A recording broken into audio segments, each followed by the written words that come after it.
Spirit Beast CNC bar end na may stainless na mabigat dito sa loob. Install ko ngayon kay ADV.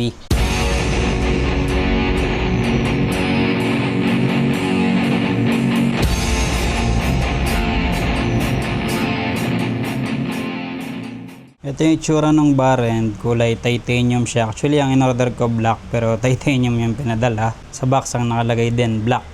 Pero hindi ko na i-return kasi okay naman siya tingnan eh. Bagay din naman yung kulay niya sa mga ibang accent na colors nitong sa handlebar ko.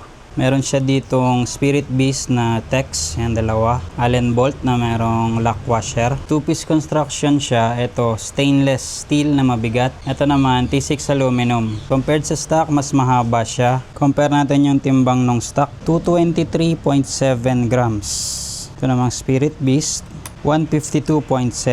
Pero pagkasama na yung bolt, spacers ko, tsaka itong panghigpit, 208. So halos ganun na rin. Pero tingnan natin pag in-start yung motor kung mas magbabibrate ba siya or same pa rin. Yan yung balancer para mabawasan yung vibration sa handlebar ng motor. Kaya kailangan mabigat yan. So 208 grams versus 223.7. Magaan lang siya ng nasa 10 plus grams. Feeling ko negligible na rin yun. Kung sa stock handlebar niya ikakabit to, ang spacing siguro niya dalawang ganito, makapal na washer. Pwede kayo mag-trial and error na lang sa spacing niya para hindi maipit yung throttle. Tapos siguro magpalit kayo ng mas mahabang Allen bolts na stainless. Bali ang spacing ko sa kanya, dito sa handlebar ko na Spirit Beast din, meron akong bolt dito na mahaba. Ito gagamitin ko. 6x120 yung size nito. Ilalagay ko yung kasama niyang lock washer.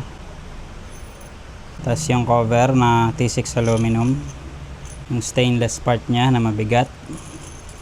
Dalawa nitong makapal na washer. Dalawang M6 na stainless washer. Na-test fit ko na kasi kanina. Ganito yung spacing na sakto. Tapos itong minodify ko na guide para hindi umaalog-alog pag hinigpitan ko na. Kasi iba to. Wala siyang thread kagaya ng stock na mayroong built-in. Yung panghigpit niya, 17mm ang size nito. Kasi ito, yung pambuka nung panghigpit. Medyo mahaba nga lang yung bolt ko, pero hindi ko na siya tatabasin. Okay na yun sa akin. Yan, ganyan na magiging spacing niya. Sa kabila, same lang din. Pitan ko na ng konti. Tapos pasok ko na dito sa Spirit Beast na handlebar. Yan. Yan yung spacing na hindi sumasabit, yung throttle. Kahit naka full turn, left and right. So mag-trial and error kayo dyan pag stock handlebar or kung anong handlebar ang gamit nyo. Torque na natin siya ng 7 Newton meters. Make sure na nakasagad. 7 Newton meters. Tested ko naman na yan, hindi na siya lumuluwag sa 7 Newton meters. Wala siyang sabit. Yung throttle. Full turn sa kanan. Walang sabit. Full turn sa kaliwa. Walang sabit. Yung space niya dito, saktong-sakto lang. Ito namang sa may kabila, install ko na lang, same process lang. Same din yung spacing ko. Okay na rin yung kabila, na-install ko na, na-torque ko na din. Sakto rin yung haba niya sa positioning nung side mirror ko. Pantay lang, mababa ng konti. Itong kabila, pantay lang, or mahaba pa ng konti nga. Handlebar vibration, check natin.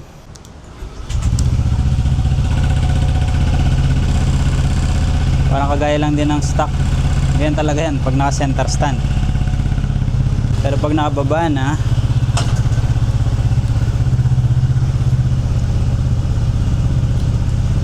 tapos naka rear brake, same lang ng stock.